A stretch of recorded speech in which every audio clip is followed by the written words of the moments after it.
मेरे प्यारे मित्र नमस्कार। आज हम पढ़ रहे हैं types of feed and related terms. कुछ चीज़ हम डिस्कस करेंगे जो एग्जाम के पॉइंट ऑफ व्यू से बहुत महत्वपूर्ण है और आप लोगों को उनका सही मतलब पता होना चाहिए। साथ में क्या है कि हम किसी भी डिस्टिलेशन कॉलम में जो फीड डालते हैं, फीड अक्सर जो है लिक्विड होती है, जिसको हम पहले गर्म कर लेते हैं, प्रीहीटिंग कर लेते हैं उसको उसमें डालते हैं। हो सकती है लिक्विड और वेपर दोनों का मिक्सचर हो, हम लोगों ने पहले डिस्कस किया था। तो जो फीड है उसका टेम्परेचर हमारा कम ज़्यादा कुछ हो सकता है। तो बेसिकली वो फीड इन सब चीज़ों के आधार पे 5 प्रकार की होती है। उसको हम 5 टाइप्स में डिवाइड कर सकते हैं। तो चलिए करते हैं स्टार्ट आज के टॉपिक।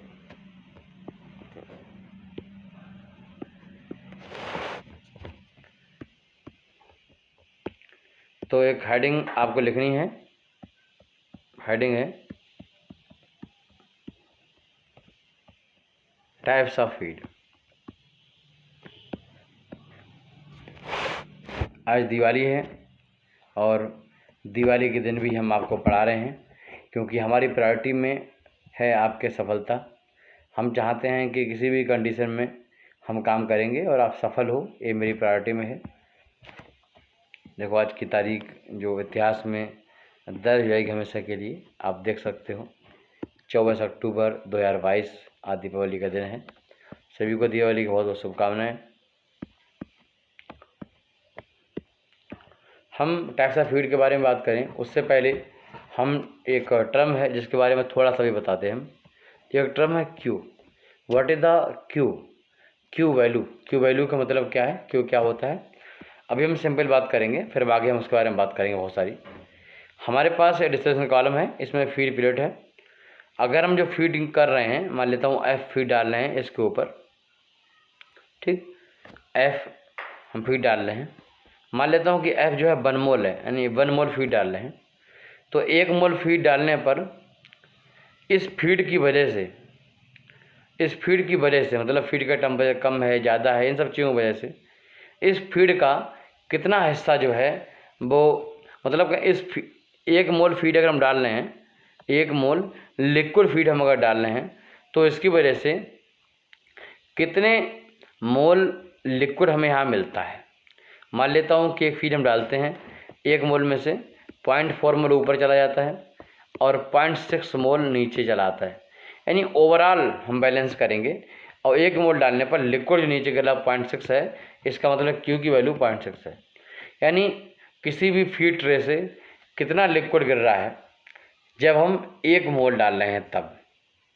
अगर हम 1 मोल फीड एंटर करें तो उसकी वजह से कितने मोल गिरता है, हो सकता है 0.5 मोल गिरे, 0.8, और कभी कभी ये 1 से ज़्यादा मोल भी यहाँ गिर सकता है। वो कैसे? जब फीड ठंडी है, मान लो फीड ठंडी डालेंगे तो लिक्विड नीचे आएगा ही, और यहाँ से वेपर जा रही थी उनको भी कंडेंस कर लेगा, तो यहाँ पर 1 मोल से ज़्यादा हमें लिक्विड नीचे मिल जाएगा। तो सिंपल है, क्यू का मतलब है कि 1 मोल फीड डालें अगर फीड बेड पे, तो उसकी वजह से कितने मोल लिक्विड गिरता है नीचे फीड बेड के माध्यम से बॉटम की तरफ, उसको बोलते हैं क्यू मोल। 1 मोल डालने पर मान लो अगर 100 मोल हमने डाला, फीड किया और 80 मोल लिक्विड गिरा, इसका मतलब क्या है, 100 मोल डालने पर 80 है तो 1 मोल पर कितना है, तो 0.8, तो 0.8 जो है क्यू वैल्यू होगी। फिलहाल हम इसके बारे में बहुत बात करेंगे बाद में विस्तार से, अभी आपको इतना ही बता रहे हैं जो आप समझ गए होंगे। क्यू की कई डेफिनेशन है और कई तरीके से हम समझाएंगे आपको। चलिए टाइप्स ऑफ फीड के बारे में हम बात कर रहे हैं, कितने प्रकार की फीड होती है इसके बारे में बात कर रहे हैं। तो पहली जो फीड है वो है कोल्ड फीड। कैसी फीड है? कोल्ड फीड, ठंडी फीड। ठंडी फीड का मतलब क्या है? ठंडी फीड का मतलब है कि अगर जो टेम्परेचर है वो बबल पॉइंट से क्या है, कम है। किससे है? बबल पॉइंट से। बबल पॉइंट से अगर टेम्परेचर किसी फीड का कम है तो इसका मतलब है वो कोल्ड फीड है। बबल पॉइंट क्या होता है? कोई भी एक कंपोनेंट है ए, इसका कोई बॉइलिंग पॉइंट होगा, कोई दूसरा कंपोनेंट है जिसका कोई बॉइलिंग पॉइंट होगा। अब इन दोनों को मिला दें तो बन गया मिक्सचर। इस मिक्सचर का भी कोई बॉइलिंग पॉइंट होगा, यानी जिस टेम्परेचर पर लिक्विड मिक्सचर का वेपर प्रेशर बाहरी प्रेशर के बराबर हो जाएगा, that is called boiling point of mixture. तो मिक्सचर का बॉइलिंग पॉइंट को बबल पॉइंट हम कहते हैं। तो किसी फीड, ज़्यादातर फीड 1 या 2 या 3 मिक्सचर ही होती हैं, 2-3 कंपोनेंट का मिक्सचर होता है। तो अगर किसी फीड का जो बबल पॉइंट है, मतलब टेम्परेचर है, हम फीडिंग कर रहे हैं, फीडिंग टेम्परेचर है, वो बबल पॉइंट टेम्परेचर से मिक्सचर के बबल पॉइंट से, उस मिक्सचर के बबल पॉइंट से कम है, that is called cold feed. Example क्या है? एग्जाम्पल यह है कि मान लो हमने किसी प्रोसेस से हैंडल किया कोई लिक्विड मिक्सचर, इसका टेम्परेचर है 80 सेंटीग्रेड और उसका जो बबल पॉइंट है वो 105 है। यानी अगर हम इसको डालेंगे, निश्चित सी बात है कि इसको वेपर कन्वर्ट करने के लिए हमें बहुत हीट देनी पड़ेगी, तब वेपर में कन्वर्ट होगा, क्योंकि इसका टेम्परेचर अभी बबल पॉइंट से कम है। अगर कोई फीड हम लिक्विड ऐसी डाल रहे हैं जिसको ठंडी फीड है, कोल्ड फीड है, जिसका टेम्परेचर कम है, तो डेफिनेट है कि उसको अंदर डालने पर अंदर उसका मैक्सिमम पार्ट जो है लिक्विड ही होगा और वो नीचे गिरेगा। बहुत थोड़ा ही पार्ट होगा जो वेपर में कन्वर्ट होगा, ठीक है, क्योंकि हम अमाउंट हीट दे रहे हैं उसके आधार पर ये कन्वर्ट होगा। हम सिंपली समझेंगे, अभी ज़्यादा हम बाद में इसके बारे में बात करेंगे कि कोल्ड फीड ऐसी फीड होती है जिसका टेम्परेचर जो होता है बबल पॉइंट से कम होता है। बबल पॉइंट क्या होता है? मिक्सचर के बॉइलिंग पॉइंट को हम बबल पॉइंट कहते हैं। चलिए अगली फीड हम लिखते हैं सैचुरेटेड फीड। मान लो टेम्परेचर थोड़ा बढ़ जाता है, और तो अगर टेम्परेचर जो है अगर बढ़ जाता है तो इसका मतलब है कि टेम्परेचर जो है वो बबल पॉइंट के बराबर है उसका। अगर टेम्परेचर बबल पॉइंट के बराबर है तो ऐसी फीड को बोलते हैं सैचुरेटेड फीड। जैसे अगर फीड का टेम्परेचर 105 है और उसका बॉइलिंग पॉइंट भी 10, मिक्सचर का बॉइल पॉइंट भी 105 है, इसका जैसे डालेंगे थोड़ी सी हीट पाती है, वो क्या होगा? ऑटोमेटिक वेपर में कन्वर्ट हो जाएगा। तो ऐसा करने से लिक्विड जो नीचे गिरेगा हम फीड करने पर वो कम मात्रा होगी, वो कोल्ड फीड मुकाबले में कम गिरेगा। चलिए तीसरी फीड कौन सी है? तीसरी फीड है partial vapour, partially vaporise vapour, या फिर हम बोल सकते हैं पार्शली लिक्विड, पार्शली लिक्विड, ठीक, ये भी हो सकता है। हो सकता है कि इस समय जो टेम्परेचर है वो बॉइल पॉइंट पे ही हो, ठीक। होता क्या है, अगर हम कोल्ड फीड के बारे में बात करें इसका मतलब है यहाँ पर हम समझते हैं कि टेम्परेचर बॉइल पॉइंट से कम है, और सैचुरेटेड फीड है मतलब बॉइल पॉइंट बराबर है टेम्परेचर, और अगर पार्शली वेपर है, लिक्विड है, तब भी टेम्परेचर बॉइल पॉइंट के बराबर ही है।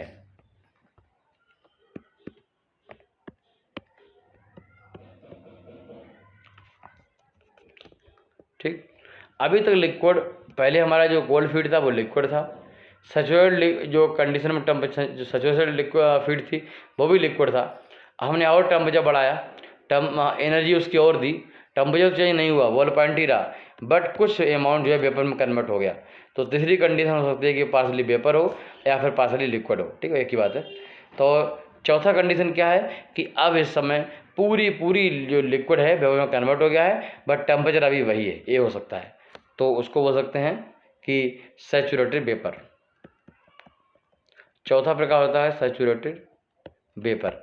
अभी भी टेम्परेचर बॉइल पॉइंट के बराबर ही है, मगर स्टेट चेंज हो गई है। अब हमारा जो टेम्परेचर है वो बॉइल पॉइंट के बराबर ही है, बट क्या है? सैचुरेटेड वेपर है, चौथा प्रकार। पांचवा ये है कि वेपर तो बन ही गया है, अब हल्का हल्का गैसेस फॉर्म में कन्वर्ट होगा, वेपर तो है, अब टेम्परेचर बढ़ जाए अगर तो हो सकता है सुपर सैचुरेटेड से बोलते हैं, सुपर सैचुरेटेड। सुपर सैचुरेटेड जो होता है वो क्या होगा? वेपर ही हो सकती है। तो सुपर सैचुरेटेड फीड हो सकती है। फीड कैसे होगी? सुपर सैचुरेटेड होगी, मतलब वेपर हो गई, सुपर सैचुरेटेड वेपर, या फिर बोलते हैं फीड इज सुपर सैचुरेटेड। यहाँ पर टेम्परेचर बबल पॉइंट से क्या होगा? ज़्यादा होगा। चलिए अगर हम देखें कि कोल्ड फीड अंदर जा रही है तो उसकी वजह से जो क्यू वैल्यू है उस पर क्या फ़र्क पड़ेगा? क्यू वैल्यू मतलब अगर 1 मोल हम फीड डालें तो उसकी वजह से लिक्विड कितना गिरेगा। जैसे कि हमने देखा कि फीड हम ठंडी डाल रहे हैं, कोल्ड फीड डाल रहे हैं। जब कोल्ड फीड डालेंगे तो निश्चित सी बात है लिक्विड हमें ज़्यादा गिरेगा। और लिक्विड जो गिरेगा, जो हम मान लो इसमें बता रहा हूँ कि ये हमने 1 मोल यहाँ डाला, ठीक, 1 मोल डाला, ठंडा है तो अपना तो पूरा मोल नीचे आ ही जाएगा 1 मोल, और वेपर ठंडा कर देगा तो कुछ वेपर मिला लेगा। यानी अब जो है क्यू क्या है, क्यू सिंपल कितने मोल गिरता है नीचे अगर हम 1 मोल फीड एंटर करते हैं, तो अब 1 मोल से ज़्यादा गिरेगा। यानी जो कोल्ड फीड है उसके लिए क्यू की वैल्यू मोर देन 1 होने वाली है। जो क्यू की वैल्यू वो सिंपल बताता है कि 1 मोल फीड डालते हैं तो उसकी वजह से कितने मोल लिक्विड नीचे हमें मिलता है। फ्री वर्ड से नीचे मिलता है या फिर नीचे बॉटम मिलता है, फाइनली बॉटम में ही आने वाला है। हम इसको यहाँ बॉटम से हिसाब लगाते हैं। Number 2, saturated feed. Saturated feed जो है इसमें क्या है, लिक्विड जो है वो पूरा नीचे आ जाएगा, बट क्योंकि टेम्परेचर इसका नीचे आने वाले वेपर उसके बराबर है तो क्या करेगा, तो उसको कंडेंस नहीं करेगा। यानी पूरा खुद नीचे आएगा मगर वेपर कंडेंस नहीं करेगा, क्योंकि दोनों टेम्परेचर सेम है तो एंथैल्पी हीट एक्सचेंज होगा नहीं, वो आगे बताएंगे आपको।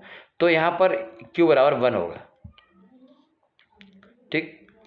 अच्छा, अब हमने क्या देखा, अब तीसरी जो फीड है इसमें तीसरी वाली फीड में क्या करेंगे, तीसरी वाली फीड में हम देखेंगे कि अब हम जैसे डालेंगे तो पूरा 1 मोल तो नीचे आएगा नहीं, अब कुछ मोल नीचे आएगा और कुछ मोल जो है ऑटोमेटिक क्या होगा, कुछ मोल नीचे आएगा कुछ मोल ऊपर जाएगा। यानी अब जो नीचे आने वाला है वो डेफिनेटली लिक्विड जो है 1 मोल से कम होगा, 1 मोल से कम होगा, मगर क्योंकि जब पार्सली लिक्विड है या पार्सली वेपर है तो कुछ ना कुछ तो आएगा। यानी क्यू की वैल्यू 1 मोल तो नहीं होगी, 1 मोल से कम होगी, और 0 भी नहीं होगी, 0 से ज़्यादा होगी। तो क्यू की वैल्यू यहाँ पर इस तरीके हो जाती है। आगे हम प्रूव करके दिखाएंगे आपको। चलिए तीसरा प्रकार देखते हैं, सैचुरेटेड वेपर। सैचुरेटेड वेपर में क्या होगा कि जैसे ही हम डालेंगे अंदर तो जिसका टेम्परेचर वही है जो नीचे से वेपर आ रही है, ठीक। तो ऐसी कंडीशन में क्या होता है कि जो वेपर है, जो पूरी वेपर है तो वह पूरी चली जाएगी ऊपर, नीचे कुछ गिरेगा नहीं, टेम्परेचर सेम है इसलिए किसी कंडेंस नहीं करेगी, वेपराइज ही करेगी, तो लिक्विड तो मिलने वाला नहीं। तो यहाँ पर क्यू जो है वो 0 हो जाएगा, समझ गए। यहाँ पर क्यू क्या हो जाएगा, 0 हो जाएगा। कब हो जाएगा, जब हम सैचुरेटेड वेपर होगी।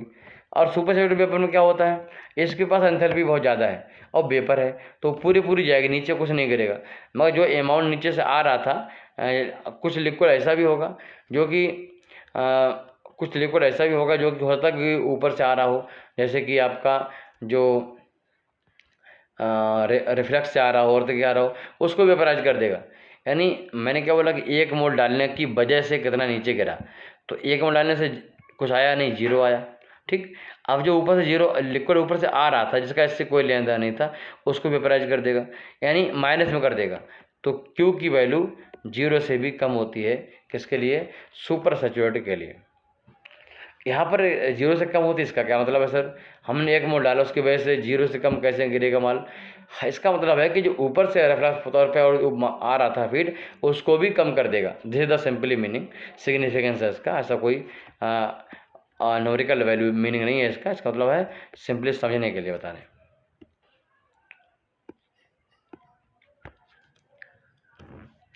चलिए एक एग्जाम्पल लेके बताते हैं आपको कि हम क्यू वैल्यू कैसे निकालते हैं।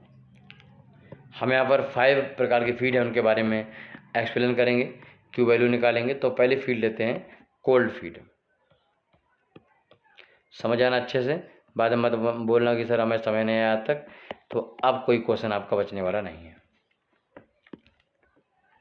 हमने पहले केस में अज्यूम किया है कि फीड हमारी कोल्ड है और हमें जो डिस्टिलेशन कॉलम है उसकी हमने मान लिया है कि ये जो क्या है, ये सिंपली एक फीड पीरियड है, ये फीड पीरियड है और इस पर डालने वाले हैं हम क्या, अपनी जो फीड है वो डालने वाले हैं। फीड डालने वाले मान लिया हम 1 मोल फीड हमने डाल दिया, फॉर एग्जांपल 1 मोल हमने फीड डाल दिया, समझ गए। अब यहाँ पर क्या हो रहा होगा, यहाँ पर इस फीड से, इस जो फीड लाइन है मतलब फीड पीरियड है, इससे ऊपर वाले जो वेपर लिक्विड होंगे उनको हम सिंपल LFB से दिखाएंगे और उसके नीचे वाला जो लिक्विड वेपर होगा उसको हम L डैश या फिर B डैश से दिखाएंगे। तो मान लेते हैं कि इस फीड पे आप पीरियड पे आप डाल रहे हो फीड, मान लेता हूँ कि 1 मोल आप फीड डाल रहे हो, ऊपर से जो रिफ्लक्स के तौर पे या फिर दूसरी पीरियड से हमारा डाउन कमर से लिक्विड आ रहा है, हमने मान लिया L है, और नीचे से फाइनली जो वेपर ऊपर जा रही है जो कंडेंस नहीं हो पाई वो V है। अब क्या होगा, ये लिक्विड ऊपर से आ रहा होगा हो सकता है इस लिक्विड कुछ पार्ट वेपराइज है, या हो सकता है इस लिक्विड में कुछ पार्ट हमें ऐड हो जाए। ठीक, अगर फीड ठंडी है तो कुछ पार्ट ऐड हो जाएगा। जैसे ये फीड है, कोल्ड फीड है, यानी इसका टेम्परेचर जो है बॉइलिंग पॉइंट से कम है। ठीक, क्लियर है बात, बॉइलिंग पॉइंट टेम्परेचर कम है। अच्छा, नीचे से वेपर आ रही है, जो वेपर को हमने वी डैश मानेंगे, और जो ऊपर से फाइनली लिक्विड आ रहा है उसको हम एल डैश मानेंगे। अब ध्यान देना, जिस प्लेट से नीचे जो भी वेपर आया करेगी, हम मान लेंगे कि इस वेपर का जो टेम्परेचर है वो बबल पॉइंट के बराबर है। ध्यान रखिए, बिल्कुल यही बहुत समझने वाली बात है, फिर आप यहीं से डाउट क्लियर नहीं होगा आपको। मैंने फिर बोल देता हूँ कि इस जो नीचे से वेपर आ रही है, रिवॉल्वर के थ्रू जो वेपर आ रही है, हम मानते हैं कि वो वेपर का जो टेम्परेचर है वो बबल पॉइंट के बराबर है। ठीक, अब हम जो लिक्विड यहाँ से फीड डाल रहे हैं, फीड का टेम्परेचर जो है बबल पॉइंट से कम है, यानी इसका टेम्परेचर कम है और इसका टेम्परेचर ज़्यादा है। अगर टेम्परेचर डिफरेंस है तो आपस में एनर्जी का एक्सचेंज होगा, गर्म स्टीम ठंडे स्टीम को अपनी एनर्जी देने की कोशिश करेगी। ठीक, यह बात क्लियर है। चलिए अब देखिए, इसका टेम्परेचर तो बॉइलिंग पॉइंट से कम था, इसका मतलब इसकी तो वेपर कुछ बनेगी नहीं। जो नीचे एल डैश आया है वो क्या है, एक तो जो एल है, ध्यान देना, ये एल था जो ऊपर से आ रहा था, साथ में लिक्विड डाला है और पूरा 1 मोल यहाँ मिल जाएगा। पूरा जो लिक्विड हमने डाला है वो पूरा का पूरा 1 मोल जो है वो यहाँ पर हमें मिल जाएगा। अगर हम 1 मोल ना कह के मान लेते हैं कि ये फीड है एफ है, तो हम पूरी फीड हमें यहाँ पर मिल जाएगी। राइट, पूरी फीड मिल जाएगी, मिल गई। प्लस क्योंकि अब इस जो कोल्ड स्टीम हम एंटर कर, इसका टेम्परेचर क्या है, कम है, टेम्परेचर क्या है, कम है, और जो वेपर नीचे से आ रही है बी डैश, इसका टेम्परेचर क्या है, ज़्यादा है। तो अब क्या होगा कि बी डैश अपनी एनर्जी को देगी, किसको, एफ को, यानी अपनी एनर्जी देगी। एनर्जी जब देगी तो कुछ अमाउंट इसका कंडेंस हो जाएगा, किसका, बी डैश का, कुछ अमाउंट वेपर से लिक्विड में कन्वर्ट हो जाएगा। तो आप लिखोगे प्लस कंडेंस बी डैश या फिर बी बार, एनीथिंग, आप बी डैश बोल सकते हैं, बी बार बोल सकते हैं, इसको भी बी बार बोल सकते हो। ठीक, इसको भी एल बार बोल सकते हो। तो फाइनली आपने क्या देखा कि जब ठंडी फीड जाती है, क्योंकि टेम्परेचर बबल पॉइंट से कम है, तो ऐसे केस में हीट का एक्सचेंज होता है, जिसकी वजह से जो हमारी बी बार या बी डैश जा रही है ऊपर, इसका भी कुछ हिस्सा कंडेंस हो जाता है, पहली बात। ठीक, तो इन सब हिस्सों को जोड़ दोगे तब आपको जो नीचे लिक्विड मिल रहा था एल बार या फिर एल डैश, वो हमें यहाँ मिल जाएगा। ठीक, ये बात समझ में आ गई। इसको दोबारा बना देता हूँ कि मैंने बोला कि इस तरीके जो है जो फीड प्लेट है, यहाँ पर आपने फीड डाला, मान लेता हूँ एफ डाला, ऊपर से लिक्विड आ रहा था और ऊपर प्लेट से एल आ रहा था, और ऊपर वेपर जा रही थी वो बी थी, नीचे लिक्विड आया, लिक्विड कौन सा है, एक तो एल है। ठीक, प्लस पूरी फीड आ गई, plus condense part of B bar, यहाँ से जा रही थी उसको बी बार हमने बोल दिया। ठीक, आ रही थी वो एल बार है, तो जो एल बार है वो एल है प्लस एफ है plus condense part of B bar. ठीक, इसका मतलब जो है कि जो एल बार है, नीचे लिक्विड गिर रहा है, वो डेफिनेटली ऊपर एल से ज़्यादा होगा। दूसरी बात, क्योंकि बी बार जो थी कुछ हिस्सा कंडेंस हो चुका है, तो ऊपर जो बी जा रहा है वो डेफिनेटली बी बार से कम होगा। दो बात समझ में आ गई, ये बात समझ में आ गई। इसका मतलब क्या है, एक बार समझिए, क्योंकि अब जो हमारा लिक्विड था, ये लिक्विड था नीचे जो गिर रहा है, वो इस लिक्विड ऊपर से आ रहा था, उसके मुकाबले में क्या है, बढ़ चुका है। यानी अब जो नीचे रिबॉयलर लगा है उसको ज़्यादा अमाउंट बॉयल करना पड़ेगा। इसका मतलब रिबॉयलर का लोड जो है क्या होगा, बढ़ जाएगा, घट जाएगा। तो आप बोलोगे रिबॉयलर के लोड से बढ़ जाएगा, क्योंकि अब लिक्विड ज़्यादा बन रहा है। कोई पूछे रिबॉयलर लोड कैसे बढ़ता है, तो आप वो रिबॉयलर करता क्या है, लिक्विड वेपर में कन्वर्ट करता है। अगर हम उसका फीड बढ़ा दें, जो उसमें अमाउंट इन हो रहा है वो बढ़ा दें, तो ऐसा करने से रिबॉयलर का लोड बढ़ जाएगा, मतलब रिबॉयलर में हमें ज़्यादा अमाउंट ऑफ स्टीम की रिक्वायरमेंट होगी। समझ गए। अच्छा, अब ऊपर इसमें हुआ क्या, हमने फीड ठंडी डाली, उससे वेपर ऊपर की वी जो है कम हो गई बी बार से। अब वेपर ऊपर कम जा रही है तो कंडेंसर को भी कम काम करना पड़ेगा। ठीक, तो कंडेंसर लोड क्या हो जाएगा, कम हो जाएगा, ज़्यादा हो जाएगा। तो आप बोलोगे सर वेपर कम हो गई हैं, तो कंडेंसर को कम काम करना पड़ेगा, कंडेंसर लोड जो है डाउन हो जाएगा। समझ गए, इतनी बात समझ में आ गई। अब आप एक बात और बोलोगे कि सर इसमें जो ऊपर आपने 1 मोल का पूरा 1 मोल आ जाए तो क्यू की वैल्यू होती है 1। अब यहाँ देखो, अगर हमने एफ डाला है तो नीचे जो एल आ रहा है वो एफ से ज़्यादा आ रहा है, यानी क्यू की वैल्यू हो जाएगी मोर देन 1। अगर हमने 40 डाला है और यहाँ 42 मिल जाए, मैंने बोला कि 1 मोल फीड डालने पर कितने मोल नीचे मिलता है। अगर 1.2 मोल मिलता है तो क्यू हो गया 1.2, 0.8 मिलता है तो क्यू हो गया 0.8 1 डालने पर, ठीक। मगर हमें एफ डालने पर जो है एफ से ज़्यादा हो जा रहा है, इसका सीधा मतलब है क्यू की वैल्यू मोर देन यहाँ पर 1 होगी, ठीक। मान लो 1 मोल डाल दो आप, तो यहाँ एफ की जगह क्या आ जाएगा, बट ऊपर कर दो 1 हो जाएगा। तो हमारी एल्डर जो है वो 1 से ज़्यादा ही है ना। अगर 1 से ज़्यादा है तो इसका मतलब क्या है, क्यू की वैल्यू मोर देन 1 है। तो फीड ठंडी होती है तो क्यू की वैल्यू मोर देन 1 हो जाती है।